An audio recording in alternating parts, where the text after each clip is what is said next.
1761 14 जनवरी संक्रांत, मकर संक्रांति वाले दिन आपके पानीपत का तीसरा युद्ध होता है। पानीपत में 2 युद्ध पहले हो चुके, ये पानीपत का तीसरा युद्ध था। आप मिडिवल के अंदर पढ़ते हो कि पहले तो आपके बाबर और इब्राहिम लोदी के बीच में युद्ध हो जाता है, बाद में अकबर के और हेमू के बीच में युद्ध हो जाता है। तीसरा युद्ध हो रहा है अहमद शाह अब्दाली के और मराठों के बीच में। मराठे एक तरीके से मुगल बादशाह की तरफ से जा रहे हैं, क्योंकि मुगल बादशाह से उन्होंने 50 लाख रुपए ले रखे, इसलिए मुगल बादशाह वो जो टेरिटरी है, अहमद शाह अब्दाली भले मुगल बादशाह की टेरिटरी पर आक्रमण कर रहा है, पानीपत एकदम दिल्ली के पास आ जाता है, पर जब आपने 50 लाख रुपए लिए हैं तो आप मुगल बादशाह की तरफ से लड़ो। तो मराठों का कोई चिंता नहीं। अब्दाली से इनकी बन नहीं रही थी। पंजाब में ये अपने अधिकारी बनाना चाहते थे, अब्दाली अपना अधिकारी बनाना चाहता। अब्दाली का हर साल भारत पर आक्रमण करना ही था। 1748 में मोहम्मद शाह रंगीला के टाइम में उसने पहला अटैक कर दिया था, ये उसका 5वां अटैक था। तो अब्दाली हर साल आता ही था, इस बार अपने भाइयों की सहायता करने के लिए आ गया, बाकी वालों ने बुलाया इसलिए आ गया वो अपने आप में। तो देखना, तो मराठा और अहमद शाह अब्दाली अफगानिस्तान का राजा। It was 5th attack of Abdali in India. ये भारत में अब्दाली का 5वां आक्रमण था। ये याद रखना कि पानीपत का तीसरा युद्ध अहमद शाह अब्दाली का भारत पर कौन सा आक्रमण था, तो कौन सा आक्रमण था, ये उसका 5वां आक्रमण था। मराठे मुगलों की तरफ से लड़ रहे थे। मराठों की तरफ से जो कमांडर गया था, वो जो पेशवा था, उस पेशवा का बेटा था, बहुत छोटा सा यंग एज का बेटा था उसका, विश्वास राव। औपचारिक सेनापति बना के, फॉर्मल कमांडर तो इसको बना के भेजा गया, पर वास्तव में जो शक्ति थी वो सदाशिवराव भाऊ के हाथ में सारी शक्तियां दी गई। ये एक बड़ा अच्छा कमांडर था और भाऊ को कहा गया कि भाऊ, नाम का तो कमांडर वैसे विश्वास राव है, लेकिन युद्ध का संचालन तुम्हें ही करना है। तो दोनों याद रखना, औपचारिक सेनापति विश्वास राव है और रियल कमांडर वास्तविक सेनापति कौन था, सदाशिवराव भाऊ, अर्जुन कपूर। आर्टिलरी का कमांडर, तोपखाने का जो प्रमुख था, उसका नाम याद रखना, इब्राहिम खान गार्दी। तोपखाना किसको दे दिया गया, इब्राहिम खान गार्दी को दे दिया गया। कई लफड़े हुए। ये तो भाऊ के लिए कहा जाता है कि भाऊ थोड़ा घमंडी टाइप का आदमी था। वहां पानीपत के मैदान में जब जाकर बैठे तो सर्दी का टाइम, अब्दाली पहले आके बैठ गया था। तो अब्दाली जिस जगह पर कैंप लगा रखे थे वो जगह थोड़ी ऊंची थी, मराठे जिस जगह पर जाके बैठे वो जगह थोड़ी नीची थी। फिर ज्यादातर जो भारत के मुस्लिम थे अब्दाली के पक्ष में, उन लोगों ने बुलाया था। तो ये जहां मराठे बैठे थे इंडिया वाली साइड में बैठे, ये वो उधर वाली साइड में बैठा था। तो इनके पीछे बाकी जितने मुस्लिम राज्य थे उन्होंने घेरा बनाया और मराठों की रसद रोक दी। मराठों की सप्लाई हथियारों की, खाने पीने की, जो भी पीछे से आती थी, वो बाकी राज्यों ने रोक दी। तो हिसाब तो ये कहता है कि जब सारे मुसलमान अहमद शाह अब्दाली के पक्ष में हो गए तो सारे हिंदुओं को किसके पक्ष में होना चाहिए था, मराठों के। पर हिंदू मराठों द्वारा ही तंग थे उन दिनों में। तो राजस्थान वाले सारे तंग थे, इन्होंने कोई सहायता नहीं की। पंजाब वाले भी सहायता नहीं कर रहे, सिखों ने भी सहायता नहीं की, इसलिए मराठे उसमें अकेले और पड़ गए। उल्टा ही अपने वाले, बाकी वाले तो वेट एंड वॉच में थे, यार देखो क्या होता है। तो ये कोई मराठों की सहायता करने के लिए गए नहीं, और जाते भी क्यों, वो इनके द्वारा ही तंग थे। महाराज सूरजमल ने इनको कहा मराठों को कि यार मराठों की क्या था कि जब इतने साल तक ये अटैक कर रहे थे तो इतनी विशाल सेना होती थी कि किसी में, भारत में तो दम ही नहीं बचा था कि इनका मुकाबला करते। इसलिए ज्यादातर बार तो यह होता था कि मराठे कहीं आक्रमण करते, अगले से रुपए मांगते और अगला रुपए दे दिया करता था। इसलिए मराठों को इतना घमंड था कि यार हमारे से तो लड़ने की औकात ही किसकी है। इसलिए मराठों की सेना में सैनिक तो जाने लग गए कम, और बाकी नॉन मिलिट्री एलिमेंट ज्यादा होते, महिलाएं, नाचने वाली, संगीतकार, खाना बनाने वाले। भरतपुर महाराज सूरजमल जब मिले भाऊ से तो उन्होंने भाऊ को कहा कि भाऊ यार, ये लुगाई टाबरों को लेके युद्ध करने कहां जा रहे हो। अब्दाली दुर्दांत योद्धा है, केवल आर्मी लिए हुए पड़ा है, आप यार वहां जाके कोई घर थोड़ी बसाना है अपने को। एक काम करो, लुगाई टाबरों को इधर छोड़ जाओ, अकेले चले जाओ। भाऊ को बड़ा घमंड था इस बात का। भाऊ ने कहा अच्छा अब तुम लोग बताओगे लड़ाई कैसे करनी है और कैसे नहीं करनी है। और भाऊ उनकी सलाह नहीं मानता। अब कोई सलाह नहीं मानता फिर साथ दे ही क्यों। सूरजमल जी खुद वापस भरतपुर आ गए, भाई ठीक है तुम्हारे जैसे करना हो वैसे कर लेना। हालांकि पानीपत मूवी वालों ने बड़ा फर्जी सा दिखाया, ये मांग लिया था वो मांग लिया था, कुछ नहीं मांगा, उल्टी सहायता करने के लिए गए थे। मराठों के दिमाग में आई नहीं थी ये बात। मराठों के खुद के सेनापति, अच्छे सेनापति होलकर और सिंधिया, होलकर और सिंधिया का भी कहीं ना कहीं बने नहीं सदाशिवराव भाऊ के साथ में। तो भाऊ के मराठा की जो सेना है उसमें भी पूरा समन्वय नहीं था, कोऑर्डिनेशन नहीं था। फिर कैंप मराठों का नीचे की तरफ लगा हुआ, पीछे से रसद सामग्री रोकी हुई, बरसात और हो गई। बरसात हुई तो जिधर मराठों का कैंप था उधर किचड़ किचड़ और हो गया।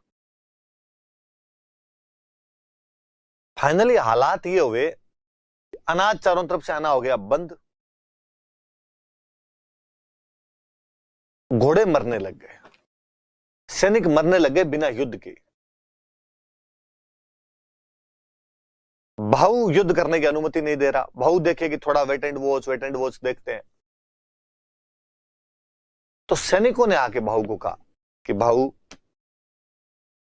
अब लड़ लेने दे, भूख से मरेंगे इससे अच्छा लड़के मरेंगे। भूख से मर रहे हैं, कीचड़ की वजह से मलेरिया फैल गई है इसकी वजह से मर रहे हैं, ये घोड़ों के मरने से दुर्गंध हो गई है इसकी वजह से मर रहे हैं, अब लड़ने दे। 14 जनवरी कहा गया कि लड़िए।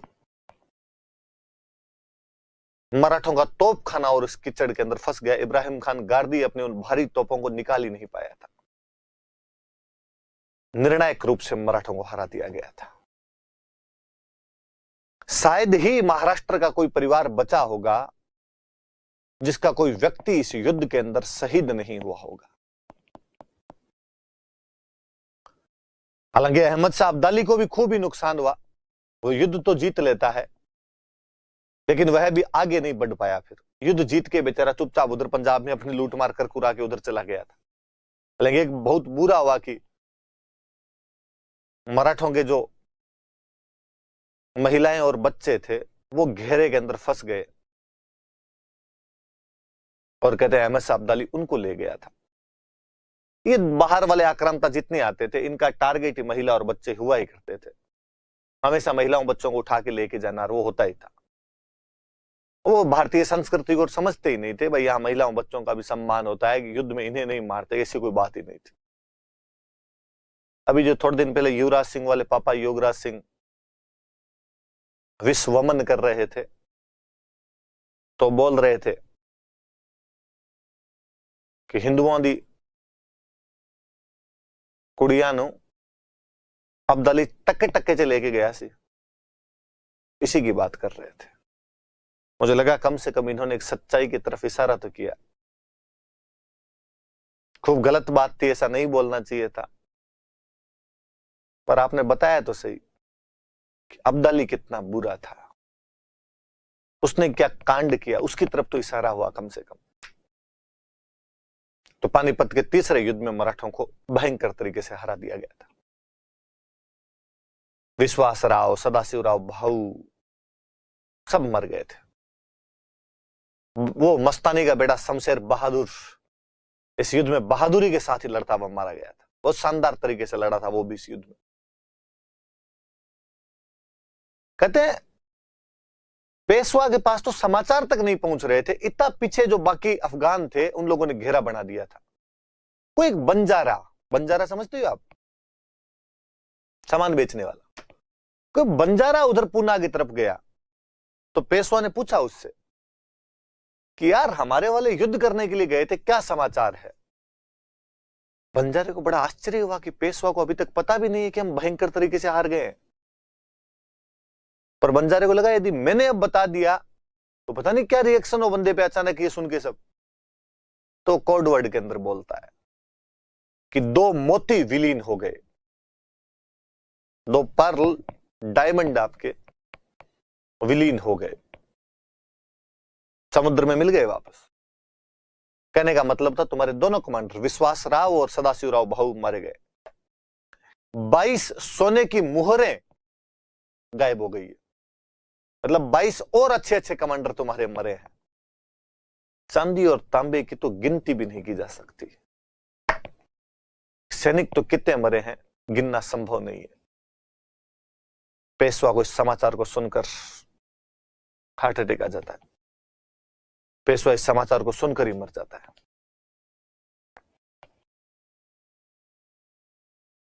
कहा जाता है कि पानीपत के तीसरे युद्ध ने यह फैसला नहीं किया कि भारत पर राज कौन करेगा, बल्कि यह फैसला कर दिया था कि भारत पर राज कौन नहीं करेगा। जो मुगलों के पॉलिटिकल वैक्यूम को लेने के लिए तैयार हो रहे थे, इस युद्ध ने यह स्पष्ट कर दिया कि मराठे भारत पर राज नहीं कर पाए। एक और अच्छा स्टेटमेंट है कि इस युद्ध से मराठे पूरी तरीके से समाप्त तो नहीं हुए, पर भली भांति कुचल जरूर दिए गए थे। हालांकि थोड़े दिनों बाद एक बार फिर वो तैयार हो रहे थे, पर इस बार उनको कुचलने के लिए अंग्रेज तैयार थे। यदि मराठे पानीपत के तीसरे युद्ध में नहीं हारे तो शायद वो अंग्रेजों की जड़ें भारत के अंदर नहीं जमने देते। वो अटक से कटक वाला अपना पूरा राज्य तो स्थापित कर जाते, पर वो इस युद्ध से इतने कमजोर हुए कि जब तक वापस रीऑर्गेनाइज हुए, अंग्रेजों को संभलने का पूरा मौका मिल गया था। एक और अच्छा स्टेटमेंट है कि पानीपत के तीसरे युद्ध में उस पक्ष को सबसे अधिक फायदा हुआ था जो युद्ध के मैदान में नहीं था, अंग्रेज। कि जब इंडियन सब कॉन्टिनेंटल की दो महत्वपूर्ण शक्तियां आपस में लड़ भिड़ कर एक दूसरे को कमजोर कर रही थी, अफगान और मराठे, तब अंग्रेजों का गवर्नर क्लाइव वापस लंदन जा रहा था इस बात पर चर्चा करने के लिए कि भारत में ईस्ट इंडिया कंपनी के साम्राज्य का स्वरूप क्या होना चाहिए।